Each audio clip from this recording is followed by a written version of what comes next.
Hey everyone, Rarity Dash here. Time for another blind commentary. And it's Silver Quill's turn again in the analysis rotation. So yeah, I'll be looking at the first 3 videos on his channel today. Yep, his videos are like 7 to 9 minutes, so I can go ahead and do a few and still not have a commentary that's too long. Even with 3 videos, we're under 25 minutes of content here. The first video we will be watching does not actually have the after the fact label on it. But is rather titled Get Hyped, the Princess Debate. I personally had my own debate as to whether I should include this video or not, but someone said I should, and it is still on Silver Quill's playlist for the After the Fact series, so it might be important. By the title, I imagine it's about the whole Twilight thing when it was still new. Speculation about how Season 4 would go about that, and what changes might happen with Twilight being a princess and all. Don't know, but it's his first video, so yeah, hope it's entertaining. After that, we get to the actual reviews with After the Fact Princess Twilight Sparkle and After the Fact Castle-Mania. I liked his cutie map reviews, so I'll be interested to see how the early stuff compares. Anyway, let's get started.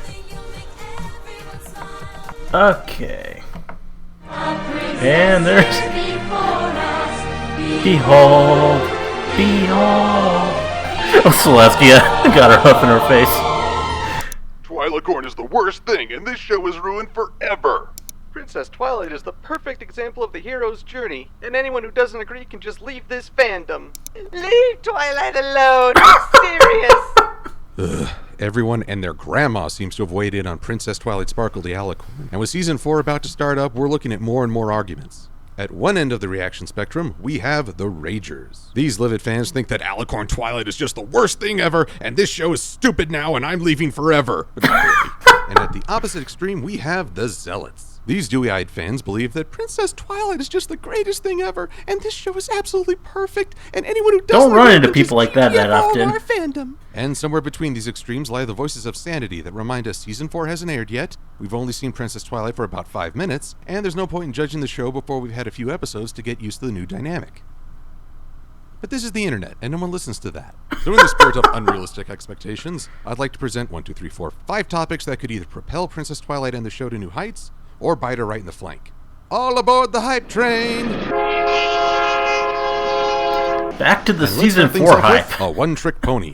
This is a press release from head writer Megan McCarthy. We're building a very unique mythology around being a princess. Every little girl wants to be a princess, not everybody can get to be a princess. But you can live up to the ideals that should come along with being a princess. To me, this statement was more troubling than the actual announcement about Twilight becoming an Alicorn princess. In addition to being a gross generalization, it's a declaration that being a princess is Twilight's sole-defining characteristic.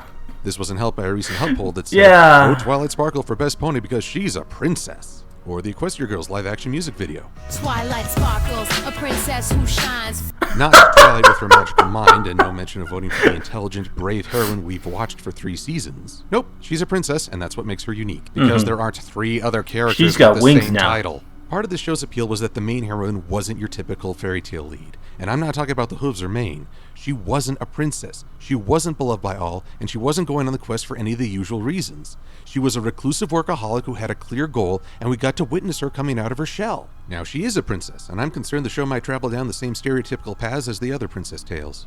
Yet before we hit the abandon show button, it's important to remember that the show writers have done incredible things before, including putting new twists on fairy tale tropes. If Twilight's new role serves as a framework, her character has great opportunity. And Twilight has always been a leader, long before she gained that crown.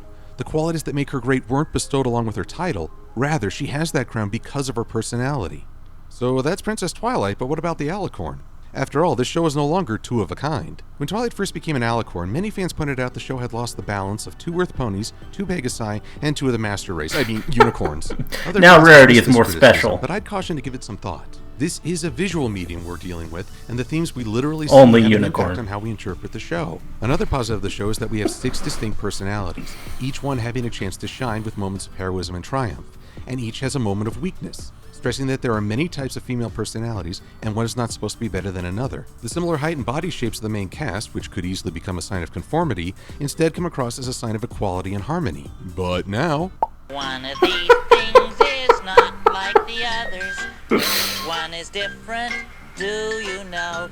We've got a character who has longer legs than an Earth pony, bigger wings than a Pegasus, and a longer horn than most unicorns. Visually, this can shatter the image of balance or harmony and say that one personality, the ever-studious Twilight Sparkle, is better than the athlete, the worker, the creative, and others. I really doubt that's the message the writers want to convey. Fluttershy's yet I can see others. how people would interpret it. Yet, let's also ask what alicorns, the deluxe edition of ponies, represent. As an ideal, alicorns are supposed to be the best of all three races. They found the balancing point and represent that level of harmony by themselves. Twilight became an alicorn because of the lessons she learned from her friends. She isn't better than them, she's become a better pony because of them. And let's be honest, this far into the show, do we really love these characters because one has a horn and another has wings? My favorite character is a Pegasus who's afraid of heights, and I didn't hear any complaints when the Cutie Mark Crusaders Fluttershy added fan, another huh? Earth pony to the mix. Again, this is all going to hinge on how the writers present Twilight in her new role. And if you're still hung up on the numbers, think of it this way. We now have 3 ponies with hooves on the ground and 3 in the air. And speaking of 3s, let's talk about the other 3 princesses. Because if the goal is to create a new mythology around princesses, they really could have done more with these 3. Supporters have pointed out that equestrian princesses are different than the fairy tale stock because they take an active leadership role and have earned their crowns. Supposedly, that means the equestrian rulers are the best of the best. Yet, I must respectfully disagree because I think the way Celestia, Luna, and Cadence have been presented reinforces the princess stereotype. How often have we actually witnessed these 3 leading? My answer, once each. Crystal Empire Part 1, Crystal Empire Part 2, and Sleepless in Ponyville. These are the only episodes where we actually saw the more of that. princesses performing duties that weren't for the sake of an audience. In any other appearance, the princesses are there for the crowd, looking pretty and trying to add a face to the event without having to do any leadership. Or, worse still, they're trying to perform their duties and failing. Sure, you can tell me that they're great rulers. You can tell me that it's hard to be a princess. But when all I see is Cadence being pampered while other ponies do all the work, then I'm not buying it. Then again, I already said that Twilight has shown leadership qualities. She's overseen town events, led the main cast on adventures, and she's the go-to pony when a crisis arises. Twilight has the opportunity to truly break the mold. Unlike the other 3, Twilight has no backstory as a royal, and so we get to see her grow into the role from day one. Plus, her peers have an opportunity to show their own qualities by serving as mentors. The princesses have had to take a back seat in past adventures so Twilight and company could save the day, but now they all have a chance to shine. If Twilight can struggle with her new role and learn to fit, then she'll be celebrated and definitely won't be forgotten. Hey, remember these idiots? Important ponies, these ruffians? It's moments like this that I worry about the equestrian newspaper system because clearly no one is reading it. Well, you can say goodbye to that problem because Twilight Station is now a physical trait. Any pony that fails to recognize her now will either be blind or stupid. Yeah, or the writers will have really messed up. There's some of that in season 4. We've already seen how ponies react to royalty.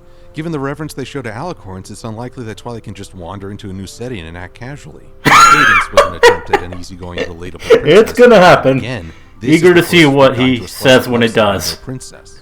The only thing worse than Twilight being ostracized is the thought that every pony will treat her the same, with no notice of her new role. In other words, it'd be the inverse of Princess Promenade.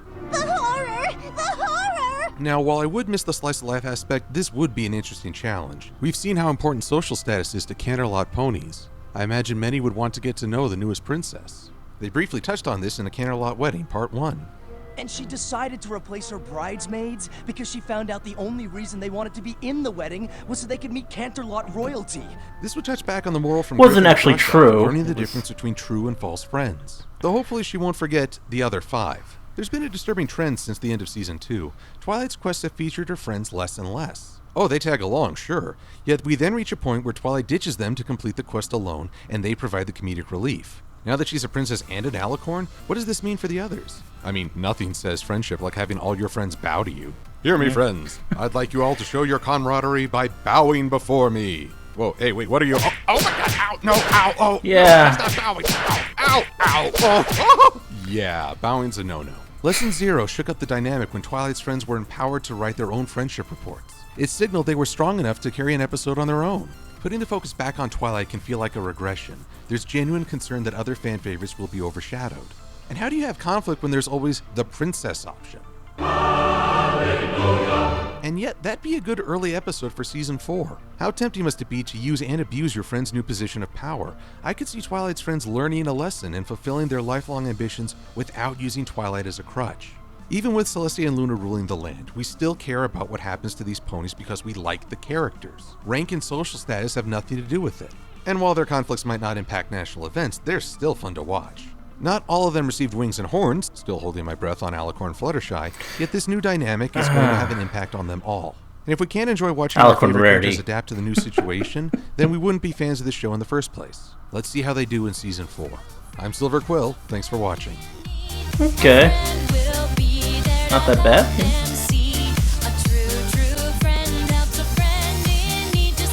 Pretty damn good for a first video.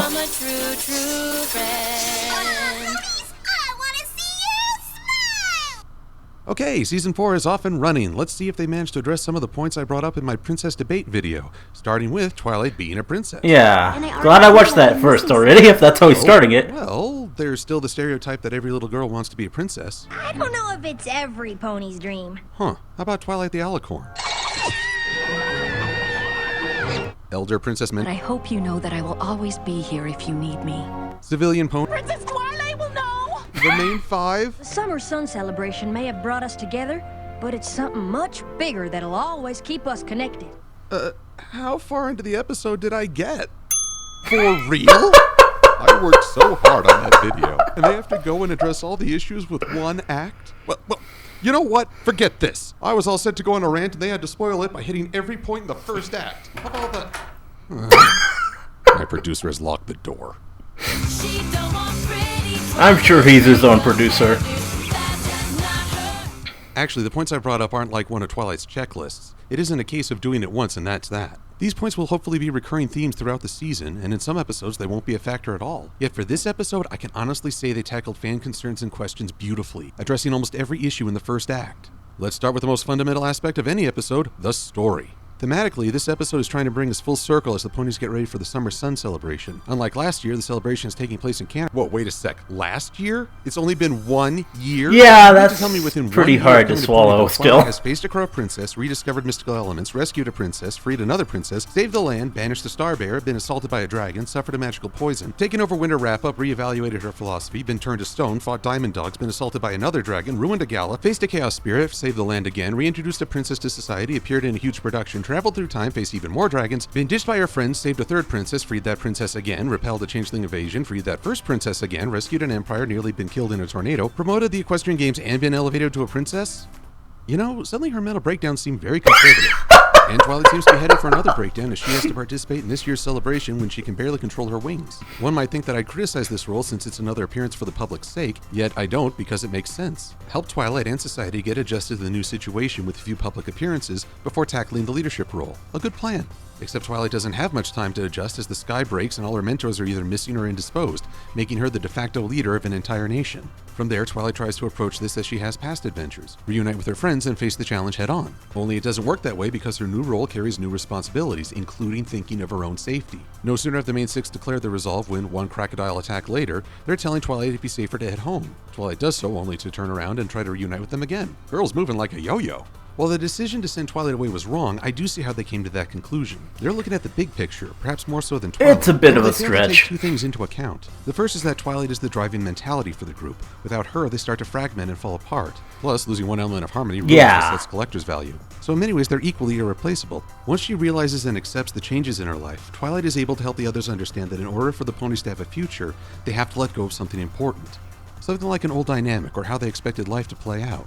This is an important message for growing up. While it might be painful to let go of something which we've grown accustomed, something new and wonderful might come forth in its place. The scene where they relinquish the elements of harmony drives this fact home perfectly. We get the feeling that a staple of the show is leaving, yet we're promised something new in exchange. Besides a great story, this episode offered us a rare treat, continuity that enhances character development. Given that I enjoy this show for more slice of life than adventure, I don't normally look for continuity, yet I always appreciate it. We got to see the actual events that highlighted Celestia and Luna's reign, plus the episode helped link back to more recent episodes by keeping characters consistent. Yet what I really admire is that the writers chose to leave some things out of continuity.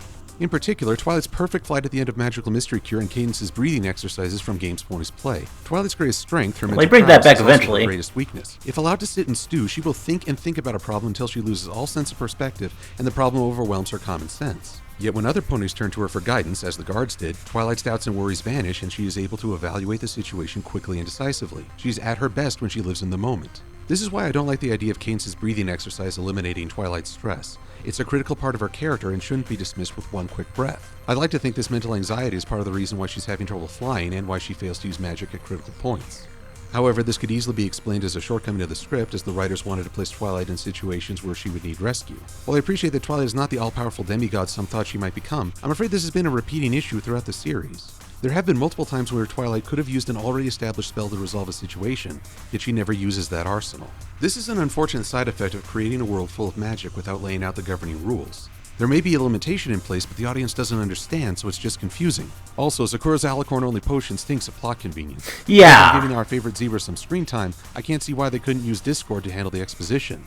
He's taken Twilight back in time as an observer before. He could easily show all three of those flashbacks without That is the true. Rule 34 jokes that come with it. Why would he show all three, you ask? Well, he could either help Twilight understand or give a reason like, sorry, princess, traveling backwards in time isn't like window shopping. I know, I'm not as good as John Delancey. Whose voice shall build a bridge between bronies and our Trekkie brethren, may he never suffer strep throat. And through those flashbacks, we get to see how great a toll those battles can take on even a princess. I've been hungry for a chance to see Celestia's emotional side. Throughout the first 2 seasons, she always appeared unflappable. It took a Pinkie Pie Polka Parasprite parade to get her to look surprised. Here, we finally get to see under the royal masks. Celestia isn't breaking down sobbing, yet those few tears say leagues about the tough decisions and sacrifices Celestia has made. The funny thing is that Celestia reaches this new level of character depth even after she's been captured and imprisoned again. And who should we blame for all this trouble but Discord himself? And as always, John Delancey dominates the role. He's very perhaps like singing. I even like that Nicodemus Legend show. Many fans were concerned that Discord's reformation would end the character's appeal, yet I think he's better suited to playing the trickster than the conqueror. Discord hit just the right balance, delighting in the confusion around him, yet using mind games to push the ponies onto the right path. The other ponies have moments to shine as well, though they function best as a whole. At the beginning, we see that Applejack is accepting the new dynamic with practicality, and Rarity wants to celebrate it. Rainbow Dash is more intent on making Twilight the best flyer possible, which matches with her athleticism and her drive to push other ponies. Fluttershy doesn't seem to comment. Instead, her best moments are spent keeping Discord in check. Again, a nice nod to continuity. Yeah. But above all the others, Pinkie Pie is in her prime. Her support for Twilight, helping her celebrate and smile, is a testament to everything that makes Pinkie Pie a great character. The coloring book joke was forced, and I've seen some fans criticize the episode for that, yet that seems like a small bump against helping Twilight smile. I gotta say, this season opener is my favorite. The characters are presented wonderfully, the internal and external conflicts are endearing, and we get to flesh out and expand the world's mythos. After nearly a year's gap from a controversial closer, this is just what I needed, and I'm looking forward to seeing how the mystery of the box unfolds. I'm Silver Quill, thanks for watching. John Delancey. I hear he's one of the best things of that Torchwood miniseries. Maybe I'll check it out on Netflix. She was all I want, I get, I say you do. Kiss my hand on your knees, give it to me now. She don't want pretty dresses, makeup, hairdo. Kawaii King will return. Yep, that's a true prophecy. Shadow ponies? How ridiculous is that?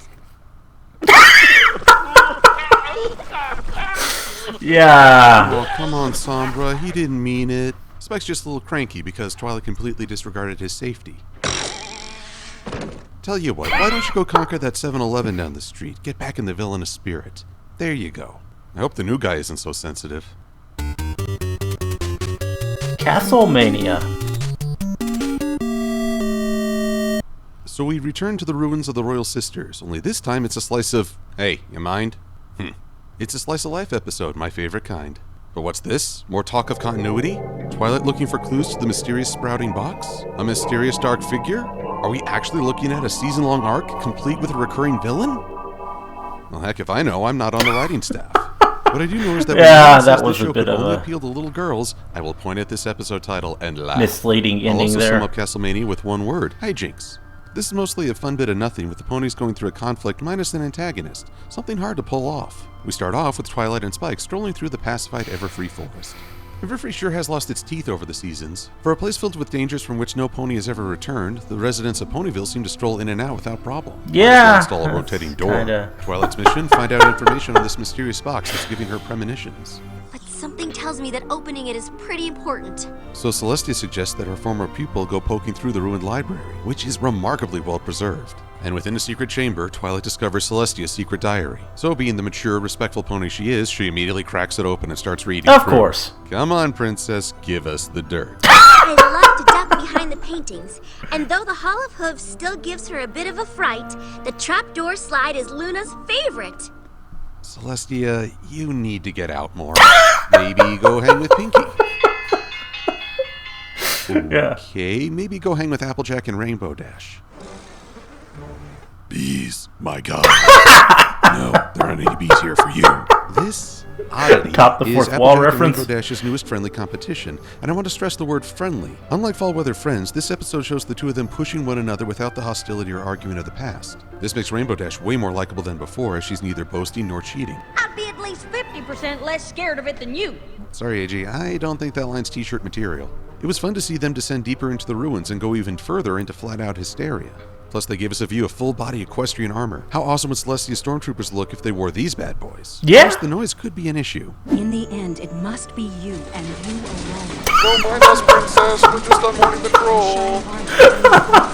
And then there's Rarity, who probably got the idea to restore the castle tapestries after revisiting the ruins last episode. Obviously, this task will require some physical labor, so I imagine she'd either recruit Big Macintosh or work her charms on a few stallion volunteers. Or she'll bring Fluttershy. Yeah, I'm sure she'll be a huge help in the labor department. And they brought... Yeah, they brought Angel. For no other Angel reason Bunny. than to mess up the plot. It's a testament to the show writers that I can love to hate this rodent. At series start, he seemed like a supportive but aggressive bunny. Yet by season 2, any support he showed for Fluttershy dried up and left a selfish brat in its place. Here he at least starts out on the upshot. I can't blame him for going off and starting trouble by accident. I'm not looking for perfection. Yeah. And it was fun to see the various groups tripping over each other, increasing their paranoia and leading to the group-wide breakdown. And to top it off, we get the replacement for the letter to Celestia, a group diary. I'm sure there are fans who would have been fine if they left the moral of the day out of this season. Yet as someone who enjoys the idea of giving kids a positive message and grew up with knowing is half the battle, I'm glad they found a new medium. Though I hope they'll start with something different than Dear Diary every time. I could see Rarity, Fluttershy, and possibly Twilight starting that way. But for Rainbow Dash, it'd be more like, Dear future fans who want to remember my awesomeness. And we close out with the hint of a sinister figure in the dark. A new villain, perhaps? Or just a one-shot image? Time will tell. So, The latter, I must love but- the return to the slice of life way, right? No. There are 3 things holding this episode back for me. The first is, not you. The biggest thing is an undercurrent of obsession running through this episode. It starts out innocent enough with Twilight delighting in a new trove of knowledge. Yet as night falls and Spike begins to feel insecure, Twilight dismisses his fears with very little support. I didn't comment on Spike in my previous videos, which is unfair. He is incredibly devoted to Twilight, with one notable exception, and that devotion is one of his most endearing traits. I really see him as Twilight's little brother. I would have loved it if she had just set the books aside for a moment and assured him that he was safe and that she wouldn't let anything happen to him. He's a baby dragon after all. He could use some assurance. Plus, being afraid of staying in the Everfree Forest at night in a ruined and crumbling castle really isn't an unfounded fear. Far worse, however, is Rarity. While Twilight is fixated That's on like her one of- books, Rarity is so wrapped up in her project that she doesn't register that One a of her- friend got hurt. oh, she's Rarity perfect wanted in that to consider episode. for success because she used her fashion talents, an art form I don't follow myself, to do something nice for her friends. Here, she's pursuing her art at the expense of her friends. Now, I'm not saying that this shouldn't have been a factor. These are character flaws that perfectly make the written in that dynamic, episode. and I enjoy seeing them learn and grow from their mistakes. The problem lies in that none of these issues are ever addressed. All it would have taken was for Rarity to say, I'm terribly sorry, dear. The castle will be here tomorrow. Let's come back with some stronger horsepower and try again. And then the episode could have followed the same plot. Angel trips the switch, the mares fall, and we advance to the next scene with no momentum lost. Yet Rarity would have come out the better for her momentary reality check. And speaking of Angel, what does he do after his best friend fell into a pit? He chillaxes with a new sugar mama. And Twilight never bothers to go searching, since finding out what Celestia had for lunch is far more fascinating. The second problem is the moral. The moral is that a good friend will offer perspective when imagination and fear threaten to go too far. I'm getting a certain deja vu sense here. Yet Rarity did nothing to relieve Fluttershy's growing panic. Applejack and Rainbow Dash Fluttershy's actually always tested one panicked. another's fear, and Twilight was given into her own worries as they approached the Shadow Pony. The only time Twilight did put anyone in check was the funniest scene in the episode, where she magically held them in place and they sounded off. Who was this mysterious pony of shadows? Pinkie Pie! Yeah, that plot twist was visible from space. But it's all in good fun, and it makes sense for Pinkie to sit out most of the episode. None of her friends would have been scared if she'd been around to lighten the mood. And last, but most annoying, because they won't wait their frickin' turn, are the Star Spiders. This is an element known as Chekhov's gun.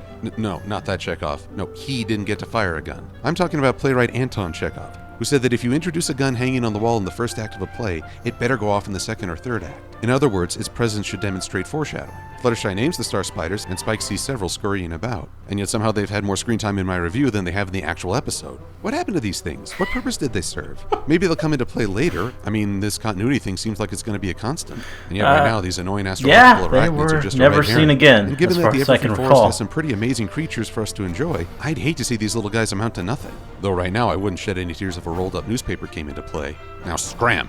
So what did I think of Season 4's first normal episode? Whoa, hey! It's a lighthearted episode, and I want to credit the new writer. Josh Haber danced the line between quirks and flanderization nicely, yet the unaddressed character flaws and the pony's obliviousness to situations kept me from enjoying the silliness. It's frustrating because I think a few changed lines could have smoothed everything out. In the end, it's not a bad episode, yet I can't say it's one of the greats. Unfortunately, this will be the last episode I review because I'm about to frickin' die! What the? Sombra, you saved me! And you're a night shift manager now? That means you get to be a tyrannical despot and collect a paycheck. Good for you! Hey, could you get me down? I have to pee. Sombra.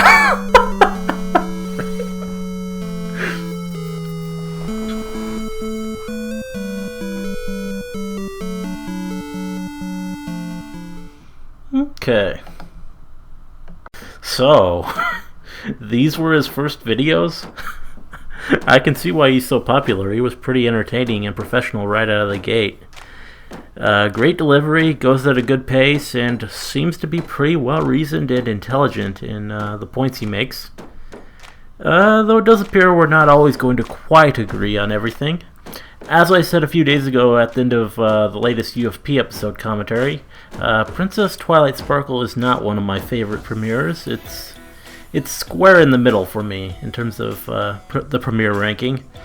It does some cool, respectable things, but some plot points really hold it back a lot in my opinion. I like Season 2's premiere and Season 5's a lot more. Castle-Mania, on the other hand, I think is a rather brilliant episode, and my very favorite thing about that episode is how Rarity is written in it. And you're probably saying that's probably my favorite thing in any episode that has Rarity in it, since I'm a total fan, but that's really not the case. I'll be the first to tell you if I think she's written poorly in an episode. I think Haber really understands how to write her character better than most of the writers, tapping into her unique silliness and also her drive, something he demonstrates both here and even more so in simple ways, which, yeah, that's possibly the funniest episode of the season, and this one is pretty close to that mark. If he had softened her towards Fluttershy, it really would have just cut into the fun of her attitude in this episode. Rarity is notably limited in the role of providing comfort anyway. I've said it many times that I watch these analysis videos just for the entertainment aspect of them though, so I don't really see much point of saying anything more about that or any of the other points he made. I agree with most of the stuff anyway. As a humorist, he really is pretty effective though. Best part really probably is his delivery. He talks quickly and has a good comic sense. His presentation is also pretty fun. Lots of nice vector art used, his OC is expressive, the clips chosen to demonstrate what he talks about are implemented well. It's all remarkably solid, and I'm eager to continue with his stuff. Hope you liked the commentary, let me know if you did, and see you in the next one.